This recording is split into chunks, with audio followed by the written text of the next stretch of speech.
Guys, അപ്പോൾ 2025 ഇപ്പോൾ ഹോണ്ടയുടെ ഏറ്റവും പുതിയ 300F ഡീലക്സിന് ചെറിയൊരു അപ്ഡേഷൻ വന്നേക്കാട്ടെ. എന്താണെന്നറിയോ, ഞാൻ കാണിച്ചുതരാം. ഇത്രയും നാൾ നമ്മുടെ ബൈക്കുകൾ E20 ഫ്യൂലാണ് അവൈലബിൾ ആയിട്ട് വരുന്നത്. ഇവിടെ കണ്ട ഫ്ലക്സ് ഫ്യൂൽ എന്ന് പറഞ്ഞിട്ടുള്ള അവരുടെ പുതിയൊരു ബാഡ്ജിങ് വന്നിട്ടുണ്ട് സൈഡ് വെസ്റ്റായിട്ട്. ഇപ്പം ഈ വാഹനത്തിന് E20 ഫ്യൂൽ അല്ല കേട്ടോ, E85 ആണ് ഫ്യൂലിൻ്റെ ആ ഒരു ക്വാണ്ടിറ്റി വരുന്നത്. അതായത് എത്തനോൾ 85%. നമുക്ക് വിശേഷങ്ങൾ നോക്കിയാലോ.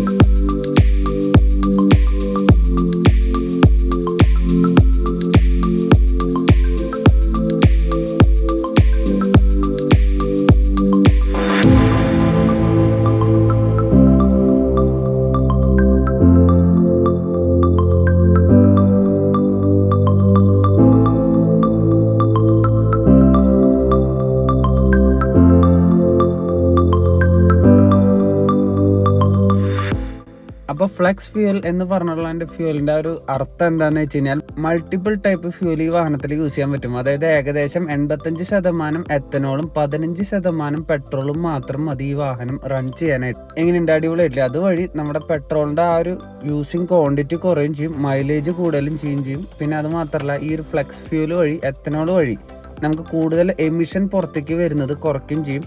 ടോക്സിക് സ്മോക്ക് വരുന്നത് പുറത്തേക്ക് കുറയ്ക്കും ചെയ്യും.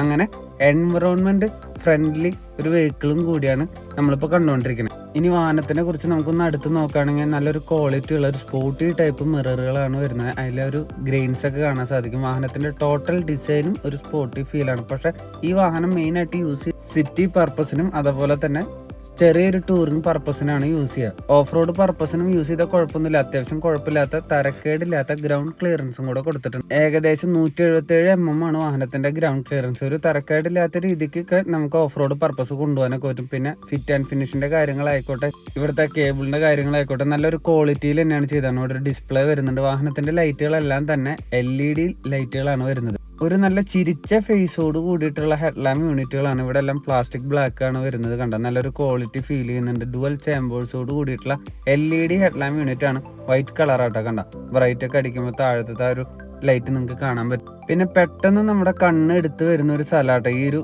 Golden colour. ആ ഒരു ഫ്രണ്ടിലത്തെ ഒരു സസ്പെൻഷൻ യൂണിറ്റ് അപ്സൈഡ് ഡൗൺ ഷോവയുടെ ഫോർക്കുകളാണ് നമുക്ക് കാണാൻ സാധിക്കുന്നത്. നല്ലൊരു ക്വാളിറ്റി ഉള്ള ഒരു സസ്പെൻഷൻ യൂണിറ്റ് തന്നെയാണ്. സിറ്റി റൈഡിലായിക്കോട്ടെ ലോങ് റൈഡിനായിക്കോട്ടെ കംഫർട്ടബിൾ ആയിട്ട് പോകാൻ പറ്റും. കൂടാതെ 17 ഇഞ്ചിന്റെ അലോയ് വീൽസ് കാണാൻ സാധിക്കും. ബ്ലാക്ക് വീൽസ് ആട്ടാ. 276 mm ഫ്രണ്ട് ഡിസ്ക് ബ്രേക്കുകളാണ്. ഡുവൽ ചാനൽ ABS വരുന്നുണ്ട്. ഇവിടെ റിഫ്ലക്ടേഴ്സ് വരുന്നുണ്ട്. Ventilated disk ബ്രേക്കുകളാട്ടാ. ടയറിന്റെ ആ ഒരു ക്വാളിറ്റി ആയിക്കോട്ടെ നല്ലൊരു കംഫർട്ടബിൾ റൈഡ് തന്നെയാണ് നമുക്ക് വാഹനം തരുന്നത്. പിന്നെ ഞാൻ മനസ്സിലാക്കാൻ പറ്റിയുള്ള ഒരു കാര്യം എന്ന് വെച്ച് കഴിഞ്ഞാൽ, വാഹനത്തിന്റെ ഓൺ ദ റോഡ് പ്രൈസ് വരുന്നത് ഒരു മാറ്റം ഉണ്ടായിട്ടില്ല. 2,18,000 തന്നെയാണ് ഞാൻ മനസ്സിലാക്കുന്നത്. ഇവിടെ ഫ്ലെക്സ് ഫ്യൂലിന്റെ ഒരു പുതിയ പച്ച കളറിലുള്ള ഒരു ബാഡ്ജിങ്ങും വന്നിട്ടുണ്ട്. ഒരു വലിയ അതിഗംഭീരമായിട്ടുള്ള മസിൽ കൂടിയിട്ടുള്ള ഒരു ടാങ്കാണ് ഇവിടെ കാണുന്നത്. ആ ടാങ്കിന്റെ തുമ്പത്തായിട്ട് തന്നെയാണ് നമ്മുടെ ആ ഒരു കീ ഹോൾ വരുന്നത്. E85 എന്ന് പറഞ്ഞിട്ടുള്ള ഒരു പുതിയ ബാഡ്ജിങ് സ്റ്റിക്കറിങ് ഇവിടെ വരുന്നുണ്ട്. അതിന്റെ ആ ഒരു അറ്റൻഷനും കാര്യങ്ങളിലുള്ള വാണിംഗ് സ്റ്റിക്കറും ഇവിടെ കൊടുത്തിട്ടുണ്ട്. ഇതിനെക്കുറിച്ച് നമ്മൾ ഓൾറെഡി പറഞ്ഞു കഴിഞ്ഞു. ഏറ്റവും കംഫർട്ടബിൾ ആയിട്ട് മൈലേജ് കൂടി കിട്ടുന്ന ഒരു ഫ്യൂൽ സംവിധാനങ്ങൾ തന്നെയാണ് ഈ വാഹനത്തിന് കൊടുത്തേക്കുന്നത്. 85% എത്തനോളും 15% പെട്രോളും കൂടിയിട്ടുള്ള ഒരു മിക്സ്ചറാണ് ഇനി വരാൻ പോകുന്ന ഒരു ഫ്യൂല്. താഴെ ഒരു എഞ്ചിന്റെ താഴെ ഗാർഡ് വരുന്നുണ്ട്, ഒരു കവള് പോലെ. ഒരു കോപ്പർ ഫിനിഷോട് കൂടിയിട്ടുള്ള എഞ്ചിനായിട്ടാണ് നമുക്ക് ഇവിടെ കാണാൻ സാധിക്കുന്നത്. 293cc single cylinder oil air cooled എഞ്ചിനാണ് വരുന്നത് കേട്ടോ. അത് മാത്രമല്ല, നമുക്ക് വാഹനത്തിന്റെ പവർ നോക്കുകയാണെങ്കിൽ 24.54 bhp പവറും 25.5 Nm ടോർക്കാണ് ഓൻ പ്രൊഡ്യൂസ് ചെയ്യുന്നത്. എക്സോസ്റ്റ് യൂണിറ്റ് ഒക്കെ ഒരു ബൾക്കായിട്ട് തന്നെയാണ് സെറ്റ് ചെയ്തതെന്നാണ്. പക്ഷെ ആ ഒരു സൗണ്ട് നോട്ടിനെ ഒന്നും കൂടി റിഫൈൻ ചെയ്തിട്ടുള്ള ഒരു ക്വാളിറ്റി ഫിനിഷ് നമുക്ക് കിട്ടും ആ ഒരു സൗണ്ട് കേൾക്കുമ്പോൾ. ഇവിടെ 5 സ്റ്റെപ്പ് അഡ്ജസ്റ്റബിൾ മോണോ ഷോക്ക് സസ്പെൻഷനും കാണാൻ സാധിക്കും. റൈഡർക്ക് ആയിക്കോട്ടെ പിലിയനായിക്കോട്ടെ നല്ല കംഫർട്ടബിൾ ആയുള്ള ഒരു സസ്പെൻഷൻ തന്നെയാണ് വാഹനത്തിന് പ്രൊവൈഡ് ചെയ്തേക്കുന്നത്. ഇവിടെ ടയർ ഹഗ്ഗർ കൊടുത്തിട്ടുണ്ട്. അതും നല്ലൊരു ക്വാളിറ്റിയുള്ള പ്ലാസ്റ്റിക് തന്നെയാണ്. അകത്തേക്ക് ചെളി അടിക്കാണ്ടിരിക്കാനാണ് ആ ഭാഗത്ത് ഹഗ്ഗർ കൊടുത്താണ്. ഇനി സീറ്റിന്റെ കാര്യം നോക്കുകയാണെങ്കിൽ സ്പ്ലിറ്റ് സീറ്റുകളാണ്. അതായത് റൈഡർക്കും പിലിയനും സ്പ്ലിറ്റ് ആണ്. നല്ലൊരു പൊസിഷൻ തന്നെയാണ് റൈഡർക്ക് കൊടുത്താണ്. ബാക്കിലത്തെ ഗ്രാബ് റെയിൽസ് നോക്കുകയാണെങ്കിൽ ഗ്രേ കളറാണ്.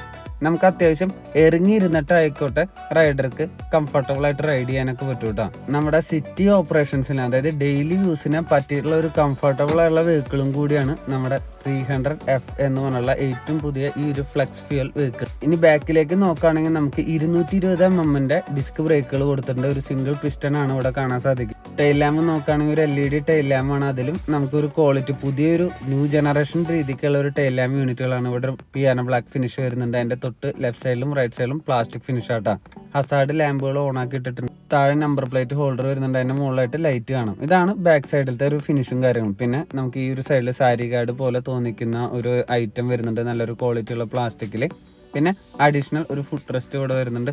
ഇതാണ് വാഹനത്തിന്റെ ഒരു സൈഡ് വ്യൂ. ഇവിടെ ഒരു ഒരു ഗിയർ ലിവർ കാണാൻ സാധിക്കും. 6 സ്പീഡ് ട്രാൻസ്മിഷൻ ആണ് വരുന്നത്. ഈ സൈഡ് വ്യൂ എല്ലാം നല്ലൊരു ക്വാളിറ്റിയോട് കൂടി തന്നെയാണ് ചെയ്തേക്കുന്നത്. ഒരു ഹൈറ്റ് ഇല്ലാത്ത ആൾക്കാർക്കും കംഫർട്ടബിൾ ആയിട്ട് റൈഡിങ് ചെയ്യാൻ പറ്റുന്ന ഒരു പൊസിഷനും കൂടി തന്നെയാട്ടോ വാഹനത്തിന് കൊടുത്തതാണ്. ഇനി മസ്കുലർ ആയിട്ടുള്ള ഒരു ടാങ്ക് ഉണ്ടെന്ന് നമ്മൾ പറഞ്ഞല്ലോ. 14.1 ലിറ്ററിന്റെ ഒരു ഫ്യൂൾ ടാങ്ക് ആണ് കൊടുത്തേക്കുന്നത്. റിസർവ് നോക്കുകയാണെങ്കിൽ 2.8 ലിറ്ററും. എമിഷൻ വരാണെങ്കിൽ B6 phase 2 എമിഷൻ ആട്ടാ നമുക്ക് കൊടുത്തേക്കണേൽ. ഏകദേശം നമുക്ക് മൈലേജ് നോക്കുകയാണെങ്കിൽ 35+ കിട്ടുന്ന കസ്റ്റമേഴ്സ് വരെ ഉണ്ട്. അപ്പോൾ ഇതൊക്കെയാണ് വാഹനത്തിന്റെ ഓവറോൾ വിശേഷങ്ങൾ. ഇനി നമുക്കൊന്ന് കയറിയിരുന്ന് നോക്കാം വാഹനത്തിന്റെ ഒരു കംഫർട്ടബിളും അതുപോലെ തന്നെ റൈഡിങ് പൊസിഷനെ കുറിച്ചിട്ടും. ഒരു കുഞ്ഞ് TFT സ്ക്രീൻ കാണാം. ഇതിൽ തന്നെ ഒരു വൈറ്റും ബ്ലാക്കും കൂടിയിട്ടുള്ള ഒരു ഡിജിറ്റൽ ഐറ്റംസ് ആണ് നമുക്ക് കാണാൻ സാധിക്കുക. ലെഫ്റ്റ് സൈഡിൽ ഇങ്ങനെയാണ്. ഇതിന്റെ ഒരു ഹാൻഡിൽ ബാർ ശ്രദ്ധിച്ചായിരുന്നോ? സെന്ററിലേക്ക് തിക്നെസ് കൂടുതലും ലെഫ്റ്റ് സൈഡിലേക്കും റൈറ്റ് സൈഡിലേക്കും തിക്നെസ് കുറവാട്ടോ വരുന്നത്. അതുവഴി നമുക്കൊരു കംഫർട്ടബിൾ ആയിട്ടുള്ള ഒരു റൈഡിങ് പൊസിഷനും കിട്ടും. കൂടാതെ നമുക്ക് അധികം കൈമയ്ക്ക് ബുദ്ധിമുട്ടുകളോ കാര്യങ്ങളൊന്നും വരില്ല കേട്ടോ റൈഡ് ചെയ്യുന്ന വഴി. ഇവിടെ ലെഫ്റ്റ് സൈഡത്തെ ആ ഒരു കീസ് നോക്കുകയാണെങ്കിൽ നമുക്ക് പാസ് ലൈറ്റ് വരുന്നുണ്ട്, അതുപോലെ ഹോൺ വരുന്നുണ്ട്. ഈ ഭാഗത്തൊന്നും പ്ലെയിൻ ആയിട്ടാട്ടോ വരുന്നത്. ഈ പാസ് ലൈറ്റിൽ തന്നെയാണ് ബ്രൈറ്റ് ഇടാനുള്ള ഒരു സ്വിച്ചും വരുന്നത്. കൂടാതെ ഈ ഒരു ഭാഗം പ്ലെയിൻ ആണ്. താഴെ ഇൻഡിക്കേറ്റർ പൊസിഷനും വരുന്നുണ്ട്. ഇനി റൈറ്റ് സൈഡിലേക്ക് വരുമ്പോഴാണ് നമുക്ക് മെയിൻ ആയിട്ടുള്ള ഒരു ഐറ്റംസ് കാണാൻ സാധിക്കുന്നത്. സെന്ററിൽ ഇവിടെ ഒരു ഹോണ്ട എന്നുള്ള ഒരു ബാഡ്ജിങ് കാണാം. ഗ്രേ ഹാൻഡിലാട്ടാണ്. റൈറ്റ് സൈഡിലെ എഞ്ചിൻ കിൽ സ്വിച്ച് കാണാൻ സാധിക്കും. ഹസാർഡ് ലാമ്പിന്റെ ഒരു സ്വിച്ച് വരുന്നുണ്ട്. പിന്നെ വാഹനം ഓൺ ആക്കാനുള്ള ഒരു സ്വിച്ചും കൊടുത്തിട്ടുണ്ട്. പിന്നെ വാഹനത്തിന്റെ ഓരോ ലെങ്ത് നോക്കുകയാണെങ്കിൽ 2084 mm, വിഡ്ത്ത് നോക്കുകയാണെങ്കിൽ 765 mm, ഹൈറ്റ് നോക്കുകയാണെങ്കിൽ 1075 mm ആട്ടോ വരുന്നത്. ഞാൻ പറഞ്ഞല്ലോ വൈറ്റ് ആൻഡ് ബ്ലാക്ക് ഡിസ്പ്ലേ ആണ് വരുന്നത്. ഈ ഡിസ്പ്ലേയിൽ ഒരു ചെറിയ മാറ്റം വന്നത് E80+ എന്ന് പറഞ്ഞുള്ള ഒരു പുതിയൊരു ബാഡ്ജിങ് മുകളിൽ ലൈറ്റ് ആയിട്ട് വരുന്നുണ്ട്. പിന്നെ ഈ ടാങ്കിന്റെ സെന്റർ ഭാഗമെല്ലാം ഒരു പ്ലാസ്റ്റിക് ബ്ലാക്ക് ആയിട്ടാണ് വരുന്നത്. ഞാൻ കറക്റ്റ് കാണിച്ചു തരാം ആ ഡിസ്പ്ലേയുടെ ഒരു ക്വാളിറ്റി. ലെഫ്റ്റ് സൈഡിൽ ഒരു RPM മീറ്റർ വരുന്നുണ്ട്. സെന്റർ ഭാഗത്തായിട്ട് ആ ഒരു ഗിയർ ഷിഫ്റ്റ് കാണിക്കുന്നുണ്ട്. അത് മാത്രമല്ല താഴ്വശത്ത് ടോട്ടൽ എത്ര കിലോമീറ്റർ ഓടിയെന്ന് കാണിക്കുന്നുണ്ട്. സൈഡ് സ്റ്റാൻഡ് ഇട്ടുന്നുണ്ട് കാണിക്കുന്നുണ്ട്. മുകളിൽ ടൈം വരുന്നുണ്ട്. ഇവിടെ ഈ സ്വിച്ച് ഞെക്കുമ്പോൾ നമുക്ക് വാഹനത്തിന്റെ ട്രിപ്പ് B കാര്യങ്ങൾ കാണാം. താഴത്തെ സ്വിച്ച് ഞെക്കുമ്പോൾ ആവറേജ് മൈലേജും ബാറ്ററിയുടെ ഒരു വോൾട്ടും കാര്യങ്ങളൊക്കെ കാണിക്കുന്നുണ്ട്. ഇതാണ് എടുത്തു പറയാനുള്ള കാര്യങ്ങൾ. അപ്പോൾ നമ്മുടെ വാഹനത്തിന്റെ ഒരു ഫുൾ വീഡിയോ ആണ് നമ്മളിപ്പോൾ കണ്ടത്. എങ്ങനെയുണ്ട് വാഹനത്തിന്റെ ഏത് ഭാഗമാണ് നിങ്ങൾക്ക് ഇഷ്ടപ്പെട്ടതെന്ന് വെച്ചാൽ താഴെ ഒന്ന് കമന്റ് ചെയ്തോളൂ. വീഡിയോ ഇഷ്ടപ്പെട്ട് കഴിഞ്ഞാൽ ലൈക്ക് ചെയ്യുക, ഷെയർ ചെയ്യുക, സബ്സ്ക്രൈബ് ചെയ്തോളൂ കേട്ടോ. ഞാൻ ഇനി വാഹനത്തിന്റെ സൗണ്ട് കേൾപ്പിച്ചു തരാം. ചെറിയൊരു റിഫൈൻമെന്റും ചെറിയൊരു സൗണ്ടിന് മാറ്റം ഉണ്ടായിട്ടുണ്ടെന്നാണ് എനിക്ക് മനസ്സിലാക്കാൻ സാധിച്ചാണ്.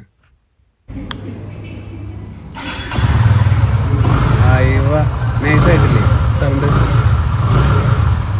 നമുക്കിന്ന് ഈ വാഹനം റിവ്യൂ ചെയ്യാനായിട്ട് തന്നിരിക്കുന്നത് തൃശ്ശൂർ ഹോണ്ട ബിഗ് വിം ടീമായിട്ടാണ്. പെരിങ്ങാവ് ജംഗ്ഷനിലാണ്. പിന്നെ താഴെ നമ്പർ കൊടുക്കാം. എങ്ങനെയുണ്ട്? നല്ലൊരു ക്വാളിറ്റി ഉള്ള ഒരു സൗണ്ട് ആയിട്ടില്ലേ? ഈ വാഹനം ബുക്ക് ചെയ്യാനായിട്ട് താഴെ കൊടുത്തുള്ള നമ്പറിലേക്ക് വിളിച്ചതിന് എല്ലാ ഡീറ്റെയിൽസും കിട്ടും.